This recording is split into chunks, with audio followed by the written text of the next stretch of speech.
이 시간 우리에게 주시는 하나님의 말씀 요한계시록 2장 8절에서 11절까지 말씀입니다. 신약성경 400쪽에 있습니다. 선언한 교회 사자에게 편지하라. 처음이며 마지막이요 죽었다가 살아나신 이가 이르시되 내가 내 환난과 궁핍을 알거니와 실상은 내가 무효한 자니라.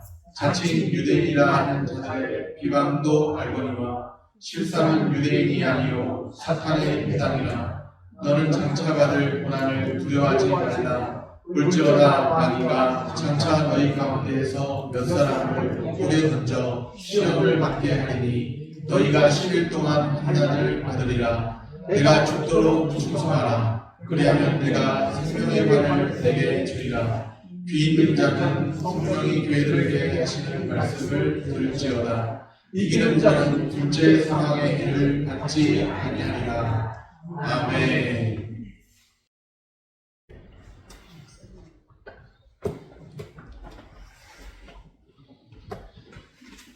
샬롬, 주님의 평강이 함께하기를 소원합니다. 아멘. 오늘 서머나 교회를 향한 말씀을 살펴봅니다. 계시록 2장, 3장은 요한계시록 7교회에 대한 말씀입니다. 물론 그 말씀은 사도 요한 당시에 소아시아 7교회에 주시는 말씀입니다. 또한 모든 시대의 모든 교회에 적용되는 말씀입니다. 계시록 2장, 3장에 대부분 동일한 구조가 있는데 그 구조가 혹시 어떻게 되어 있는지 아십니까?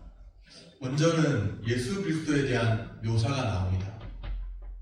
그 다음에 나오는 것이 칭찬의 말씀, 책망의 말씀이 나오고요. 끝으로 종말론적 약속이 기록되는 순서로 되어 있습니다. 제일 먼저 예수 그리스도에 대한 묘사가 나오고 그 다음에 칭찬의 말씀, 그리고 책망의 말씀이 나오고 끝으로 종말론적 약속이 기록되는 그런 순서입니다. 그런데 책망이 없고 칭찬만 있는 두 교회가 있습니다. 책망은 듣지 않았고 칭찬만 들었던 교회가 있다는 것이죠. 어느 교회인지 아세요? 주한교회? 아직도 아니고요. 아직도 아닙니다. 서머나 교회, 빌라델비아 교회입니다. 서머나 교회, 빌라델비아 교회. 책망은 듣지 않고 칭찬만 들었던 교회입니다. 오늘 우리 주한교회도 칭찬만 듣는 교회 되기를 소원합니다. 네. 혹시 이전에는 제가 잘 모르겠어요. 이전에는 책망을 듣는 일들이 들을 만한 일들이 있었는지 잘 모르겠지만 이제부터는 칭찬만 듣는 그런 교회 되기를 소원합니다. 이제 서머나 교회를 살펴봅니다. 구조가 어떻게 된다고 했죠? 예수 그리스도가 제일 먼저 나온다고 했죠. 예수 그리스도. 서머나 교회에 말씀하시는 그리스도에 대한 묘사가 나옵니다. 8절 말씀입니다. 8절을 우리 같이 읽어보겠습니다. 서머나 교회 사자에게 편지하라. 처음이며 마지막이요 죽었다가 살아나신 이가 이르시되 아멘. 듣기만 해도 뭔가 큰 은혜가 되지 않으세요? 잘 묵상해 보시면 처음이며 마지막이요. 처음이고 마지막입니다. 죽었다가 살아나시니, 죽었다가 살아나시니, 처음이시며 마지막이 되시고 죽었다가 살아나신 분이세요. 예수 그리스도께서 바로 그런 분이라는 것이죠. 처음이며 알파와 오메가 되시며 처음이며 마지막이며 죽었다가 살아나신 분이십니다. 예수 그리스도께서 역사의 처음과 마지막을 주관하십니다. 이러한 사실은 그분이 죽었다가 다시 살아나신 사건, 어떤 사건이죠? 부활 사건을 통해서 입증됩니다. 부활 사건을 통해서 예수님은 죽었다가 살아나신 분이시고 또 처음과 마지막을 주관하시는 분이시라는 것이 입증됩니다. 서머나 교회는 핍박과 고난이 있었던 곳입니다. 참 어려웠던 교회였던 것 같아요. 핍박과 고난 속에 살아가는 서머나 교회에게 부활하신 주님이 역사를 주관하신다. 이 말씀이 큰 위로와 버팀목이 되었을 것입니다. 뭔가 우리 교회 건물을 돌아보면 손볼 것 많고 또 사람들을 돌아봐도 돌보아야 될 사람들 많고 참 어려운 생활 가운데 살아가는 사람 많고 힘들게 살아가는데, 그런데 우리 주님이, 부활하신 주님이 역사를 주관하신다, 그 말씀을 주시는 거예요. 얼마나 큰 위로가 되고 또 큰 힘이 됩니까? 오늘 우리 교회도 역사를 주관하시는 부활하신 주님이 다스리심을 믿습니다. 아멘. 역사를 주관하시는 부활하신 주님, 영광의 그리스도예요. 영광의 그리스도. 그 그리스도께서 서머나 교회의 환난과 궁핍을 아십니다. 9절에 보면 내가 내 환난과 궁핍을 알거니와 실상은 내가 교요한 자니라, 그렇게 말씀하십니다. 내가 너의 환난과 궁핍을 알거니와, 주님이 다 아신대요. 얼마나 교회가 어렵게 살아가고 있는지 너의 환난과 궁핍을 내가 안다, 그렇게 말씀하십니다. 주님이 다 아십니다. 주님이 우리의 환난, 주님이 우리의 궁핍, 우리의 어려운 사정을 알아주시면 얼마나 큰 힘이 됩니까? 세상에서 높은 지위에 있는 분이 우리를 알아줘도 큰 힘이 되겠지만, 예를 들어서 제천시장이 우리를 또 알아주면 큰 힘이 되겠지만, 그러나 우리 주님이 알아주면, 그 누구와도 비교할 수 없는 우리 주님이 알아주시면 우리에게 큰 위로와 힘이 되시는 줄로 믿습니다. 아멘. 내가 너의 환난과 궁핍을 알거니와, 서머나 교회에 주시는 말씀입니다. 서머나 도시 자체는 항구 도시입니다. 항구 도시면 무역도 활발했겠죠. 그러면 그 도시 자체가 궁핍할 만한 그런 도시가 아니에요. 그런데 서머나 교회는 핍박으로 인해서 궁핍하게 된 것으로 보입니다. 그것은 그 당시 만연해 있던 황제 숭배를 거부한 것과 관련되어 있습니다. 황제 숭배를 거부하게 되면, 다 황제 숭배에 동참하는데 황제 숭배를 거부하게 되면 어떤 일이 벌어질까요? 당연히 어려움이 뒤따르겠죠. 우리가 한때 오래전의 역사이긴 하지만 불과 몇십 년 전인데 신사참배 반대했을 때 고난이 따라왔던 것처럼, 어떤 목사님, 장로님들은 감옥에 갇히게 됐던 것처럼, 그런 황제 숭배를 거부하면 어려움이 뒤따르게 되죠. 경제적 제재를 받을 수도 있고 또 다른 어려움을 당할 수도 있습니다. 심지어는 심각하게는 목숨의 위협을 당할 수도 있죠. 그것을 알면서도 서머나 교회는 당시에 만연해 있던 황제 숭배를 거부했습니다. 스스로 가난해지는 쪽을 선택했습니다. 우리 주님이, 우리가 믿는 주님이 유일하신 참 하나님이심을 알기 때문에, 우리 주 예수 그리스도 외에는 그 어떤 경배의 대상도 없는 것을 알기 때문에 황제 숭배를 거부한 쪽을 선택한 거예요. 그러면서 스스로 가난해지는 쪽을 선택했습니다. 세상의 부요함을 따르지 않습니다. 하늘의 부요함을 바라보는 삶을 살기로 선택했죠. 이것이 진정으로 믿는다는 것입니다. 오늘 우리는 믿는다는 의미, 나도 예수 믿어, 믿는다는 의미를 너무 가볍게 생각하지는 않았는지 돌아보아야 합니다. 마음으로 믿어 의에 이르고 입으로 시인하여 구원에 이르느니라, 그 말씀이었죠. 그런데 그것이 쉽게 나 예수 믿습니다, 입술로 고백하는, 물론 입으로 시인한다고 되어 있지만 쉬운 말이 아니에요. 이게 신약 성경이 쓰여진 것이 로마 제국 시대를 배경으로 하고 있잖아요. 그러면 마음으로 믿어 의에 이르고 입으로 시인하여 구원에 이른다는 것은 기독교를 믿음으로 인해서 박해를 당해도 그 앞에서 시인하는 거예요.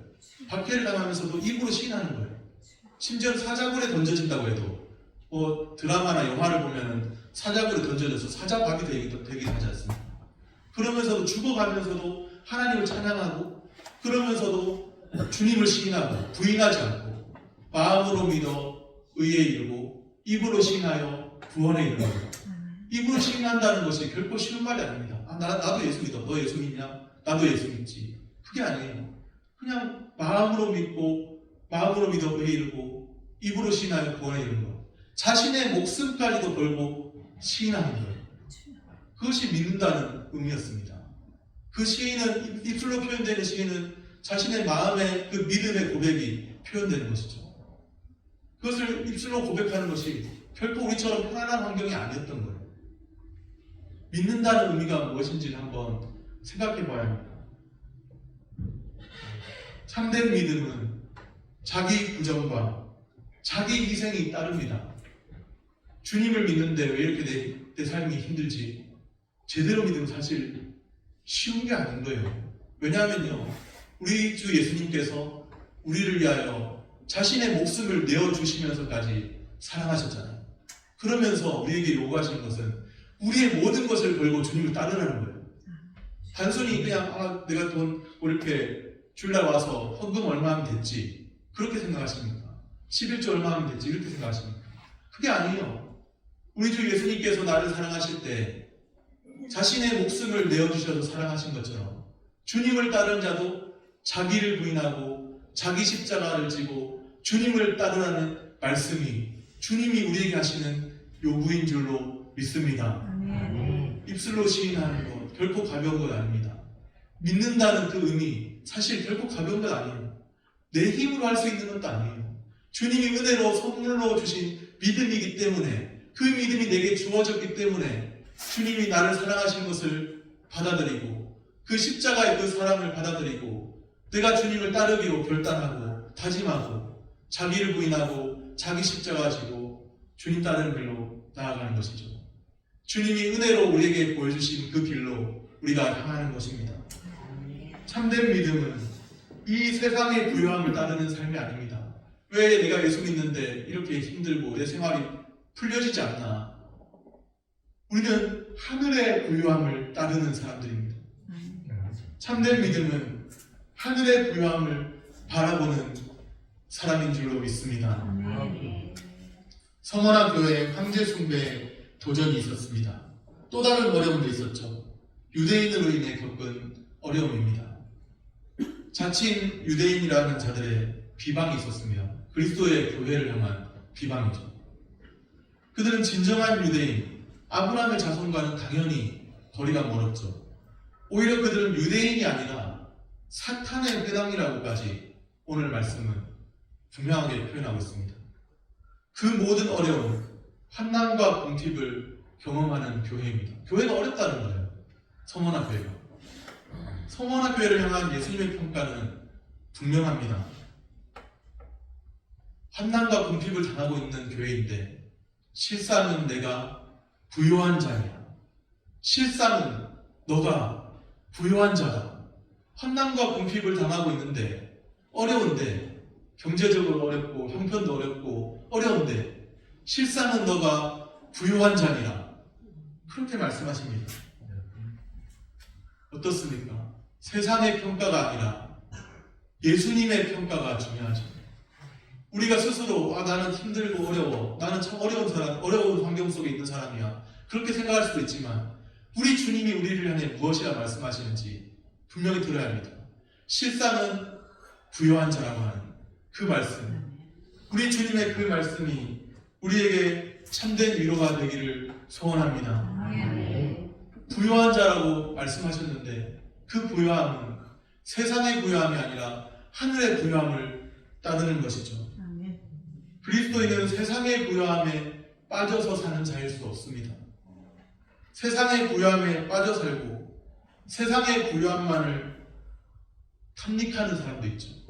심지어는 교회당 안에 있지만, 예배당 안에 있지만 그럼에도 불구하고 예수 믿으면 좀 더 뭔가 좋아지겠지, 그런 생각으로, 내 환경이 좋아지겠지, 그런 생각으로, 그리고 또 뭔가 세상의 부요함만, 내가 예수를 잘 믿었으니까 좀 더 내 경제적인 환경도 풀어주시고, 그런 생각, 세상의 부요함만, 예수 그리스도가 나의 주, 나의 하나님이시고 나를 위하여 목숨을까지 내어주신 십자가의 대속의 은혜를 베푸신 하나님이시라는 그 은혜에 대한 의식은 다 없고, 그러면서 세상의 부요함만 따르는 사람이 혹시라도 예배당 가운데 있을지도 몰라요.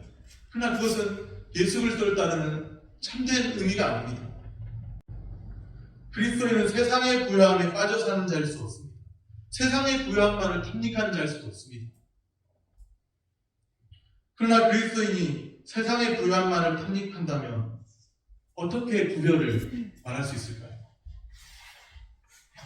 세상 사람들과 차이가 무엇입니까? 예수 믿는 사람들의 세상 사람들과의 차이가 무엇이냐는 거예요. 구별이 무엇이냐는 거예요. 그리스도인은 하늘에 속한 신령한 복을 받은 사람인 줄로 믿습니다. 어떻게, 어디서 하늘에 속한 신령한 복을 받았다는 말입니까? 그리스도 안에서 그리스도와 함께 하늘에 속한 신령한 복을 받은 사람인 줄로 믿습니다. 그리스도인은 그리스도와 함께 하늘의 부요함을 누립니다. 우리의 시민권, 국적이 있으시죠? 국적. 저도 국적 있는데, 대한민국 국적 있는데요. 우리 이 세상에서의 국적 말고 우리의 참된 시민권 어디에 있는지 아세요? 맞습니다. 그리스도와 함께 하늘에 안침받은 신분인 거예요. 비록 이 땅에 두 발을 딛고 살지만 우리는 그리스도와 함께 부활 승천하신 그리스도와 함께 이미 하늘에 안침받은 우리의 신분이라는 거예요. 하늘에 속한 하늘의 시민권이 있는 사람들입니다. 우리는 이 땅에 대한민국이라는 국적을 가지고 있지만 또한 그리스도께 속한 사람들입니다. 천국 시민권을 가진 사람들입니다. 이것이야말로 성도의 참된 복인 줄로 믿으시기를 바랍니다. 세상은 알지 못해요. 세상은 우리가 가진 그 시민권에 대해서 알지도 못하고 그런 것이 있는지도 모르고 그런 말을 하면 참 이해할 수 없는 말이라고 생각할지도 모릅니다. 세상적 가치관으로 보면 그렇죠. 그러나 성경적 가치관으로 보면 그리스도 안에 있는 그리스도와 함께 하늘에 안침받은 하늘나라의 사람들인 줄로 믿으시기를 바랍니다. 서머나 교회를 향해 주님이 말씀하십니다. 10절에 보면 너는 장차 받을 고난을 두려워하지 말라. 예수 믿는 사람도 고난이 있다네요. 그렇습니다. 예수 믿는 사람도 고난이 있습니다. 너는 장차 받을 고난을 두려워하지 말라. 예수 믿는 사람에게서 예수를 잘 믿으면 점점 더 고난이 없어진다고 하는 가짜 복음에 속지 마십시오. 예수를 잘 믿으면 고난이 사라질 거라고 하는 거짓된 복음, 종교 사기에 속지 마십시오. 그것은 종교 사기예요. 예수 믿는 자에게도 고난이 따릅니다. 어떻게 고난이 안 따른다고 말씀하시죠? 성경에는 분명히 고난을 이야기하는데 예수 믿는 자에게도 고난이 따라요. 그러나 차이가 있다면 그 고난을 이겨낼 수 있는 힘이 주어진다는 거예요. 그리스도로부터, 하늘로부터 주어진다는 사실입니다. 너는 장차 받을 고난을 두려워하지 말라. 우리 주님이 말씀하시지 않습니까? 서머나 교회를 향해 말씀하시지 않습니까? 현재도 어렵고 궁핍하고 어려운 상황 가운데 있는데 너는 장차 받을 고난을 두려워하지 말라. 그렇게 말씀하세요. 더 어려워지면 어떻게 하죠? 환경 더 힘들어지면 어떻게 하죠? 예수 믿었는데 환경이 더 어려워지면 어떻게 하죠? 그러나 우리 주님은 뭐라고 말씀하십니까? 너는 장차 받을 고난을 두려워하지 말라. 너는 장차 받을 고난을 두려워하지 말라. 우리 주님이 분명히 서머나교회에 말씀하세요. 황제 숭배를 거부했다가 경제적 어려움을 당하고 많은 어려움을 당하고 또 더 어려움 속에 빠질 수도 있잖아요.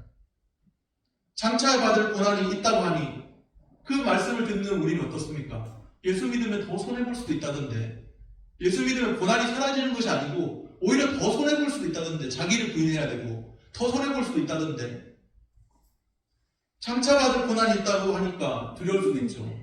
자신의 모든 것을 걸고 따르라고 하는데 말도 안 되는 소리 같은데 장차 받을 고난이 있다고 하니까 두렵죠. 당연하죠. 인간의 본성상 그렇습니다. 우리는 그렇지 않습니다. 고난이 계속되면 지금도 힘든데, 안 그래도 힘들어 죽겠는데요. 목사님 안 그래도 힘든데 여기서 고난이 더 지속되면 어떻게 됩니까? 그렇게 생각하실 분이 계실지도 모르겠어요.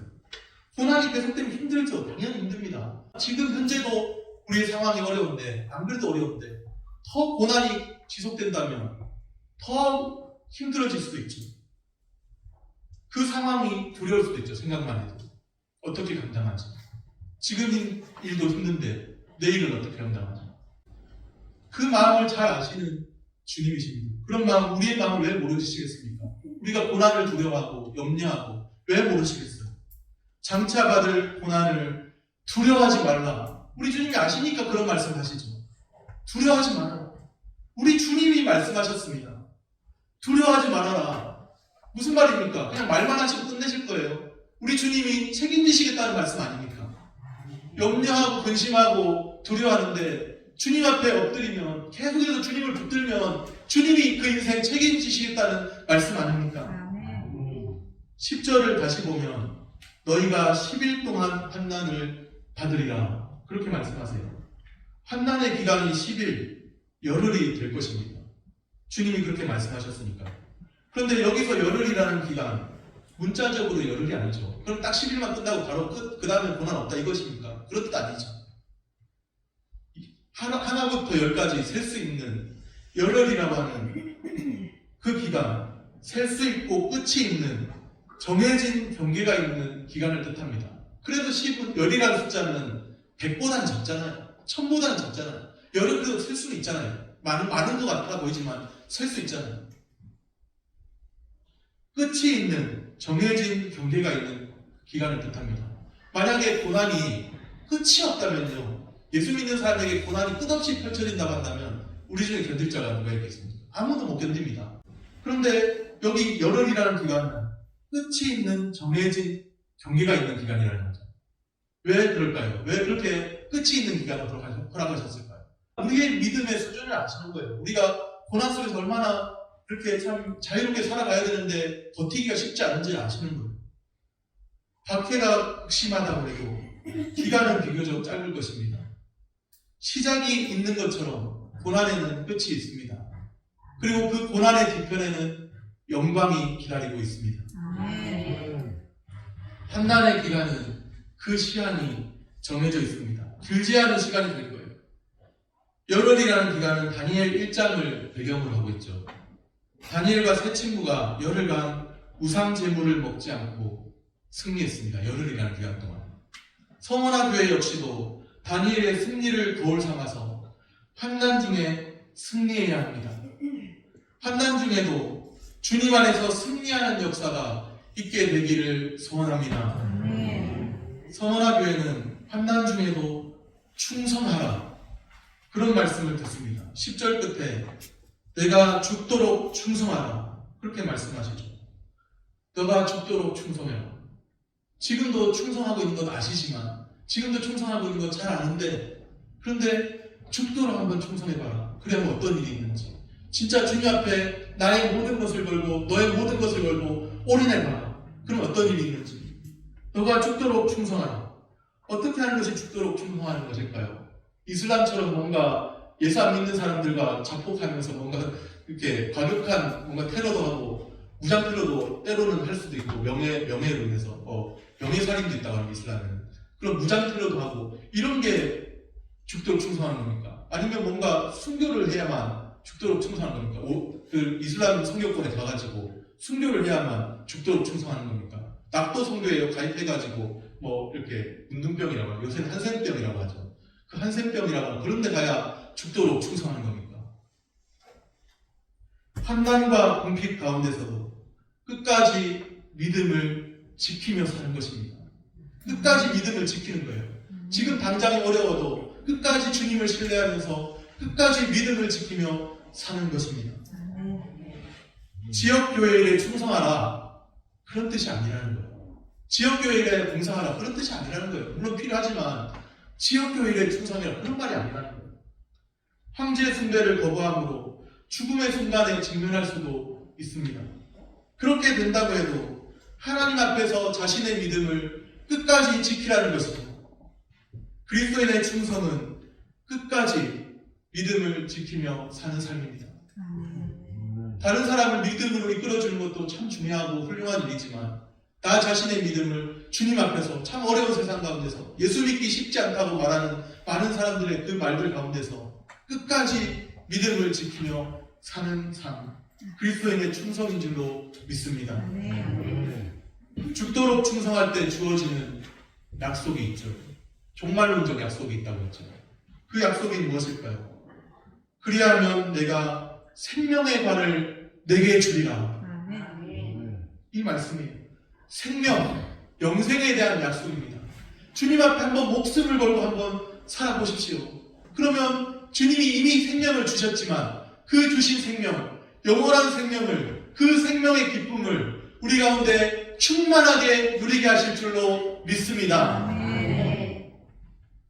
궁극적으로 누리게 될 영생, 그것이 끝까지 믿음을 지킨 결과입니다. 궁극적으로 누리게 될 영생이죠. 서머나 교회에 주어진 이 말씀, 고난 중에도 변함없이 충성하라. 한마디로 말하면 이거예요. 지금 현재가 고난의 상황인데, 형편이 어려운데 고난 중에도 변함없이 충성하라. 이것은 오늘 우리에게도 주시는 말씀입니다. 오늘 우리의 삶이 죽도록 충성하는 삶, 끝까지 믿음을 지키는 삶이 되기를 바랍니다. 오늘 우리를 부르신 분이 누구세요? 오늘 우리를 부르신 분이 누구시죠? 예수 그리스도시고 우리 주 하나님이세요. 우리 주 하나님이 우리를 부르셔서 믿음으로 살라고 죽도록 충성하라 말씀하실 때 그 말씀에 믿음으로 응답하게 되기를 소원합니다. 계시록 2장 3장 7교회에 주시는 말씀에서 반복되는 말씀이 뭐예요? 무슨 말씀이냐면 귀 있는 자는 성령이 교회들에게 하시는 말씀을 들을지어다. 2장 3장이 빠지지 않고 거의 빠지지 않고 등장합니다. 귀 있는 자는 성령이 교회들에게 하시는 말씀을 들을지어다. 성령이 교회들에게 하시는 말씀이 있습니다. 그것을 듣는 자가 있고 못 듣는 자도 있어요. 귀가 있는 자만 듣습니다. 아니 귀 없는 자도 있습니까? 귀가 없는 자도 있어요. 없죠. 그런 사람은 육신의 귀를 말하는 것이 아니에요. 영적인 귀를 말하는 것이죠. 영적인 민감함이 있어야 한다는 거예요. 영적인 민감함이 있으면 주님과 영적인 교통함이 있는 사람이라면 성령이 교회에게 하시는 말씀을 못 알아들을 리가 없습니다. 성령이 교회에게 하시는 말씀이 있는데 끝까지 변함없이 충성해 보아라. 주님 앞에서 한결같이 너의 모든 것을 걸고 따라보라고 하시는 주님이 우리에게 먼저 보이신 자신의 목숨을 내어주시며 사랑하신 그 사랑에 믿음으로 응답하라고 하시는 이 말씀이 그렇게도 우리가 못 알아들을 말씀입니다. 주님이 말씀하시는 그 말씀, 영적인 민감함이 있는 자들, 귀 있는 자들은 성령이 교회에게 하시는 말씀을 듣게 될 줄로 믿습니다. 귀가 없는 자는요, 듣기는 들어도 도무지 무슨 말씀인지, 예배당에 앉아있어도 도무지 무슨 말씀을, 저 목회자가 무슨 말을 하고 있는가, 참 이렇게 내 상황도 힘든데 집에 가서 빨래 해야 될 거 널려있는데 그런 생각만 하는 거예요.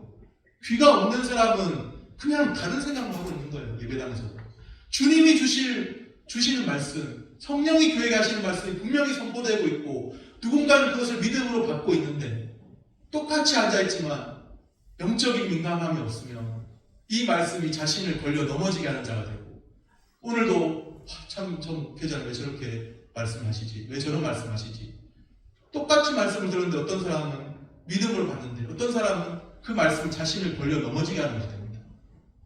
귀 있는 자는 성령이 교회에게 하시는 말씀을 듣지만 귀가 없는 자는 듣기는 들어도 도무지 무슨 말씀인지 소비의 경읽기처럼 되버려요. 도무지 무슨 말씀인지 깨닫지 못합니다. 오늘 우리의 영적인 귀가 열리기를 바랍니다. 귀 있는 자는 성령이 교회들에게 하시는 말씀을 들으시기를 바랍니다. 말씀을 정리합니다. 그리스도인은 그리스도와 함께 하늘의 부요함을 누립니다. 누구와 함께 누린다고요? 그리스도와 함께 하늘의 부요함을 누립니다. 이것이 우리가 예수 그리스도를 따르는 참된 이유가 아닐까요? 그리스도 안에서 영원한 영생을 맛보고 주님과 함께 영적인 교제를 나누며 충만한 가운데, 충만한 은혜 가운데 사는 것, 충만한 교제 가운데, 친밀한 교제 가운데 사는 것, 이것이 우리가 주님을 따르는 참된 이유가 아닐까요? 그리스도와 함께 하늘의 부요함을 누리며 삽니다. 그리스도인의 충성은 끝까지 믿음을 지키는 삶입니다. 고난은 끝이 있다고 말씀했습니다. 주님 다시 오실 때까지 우리의 믿음을 지키며 살아가야 합니다. 하늘의 부요함을 누리며 끝까지 믿음을 지키며 살기를 축복합니다. 기도하겠습니다.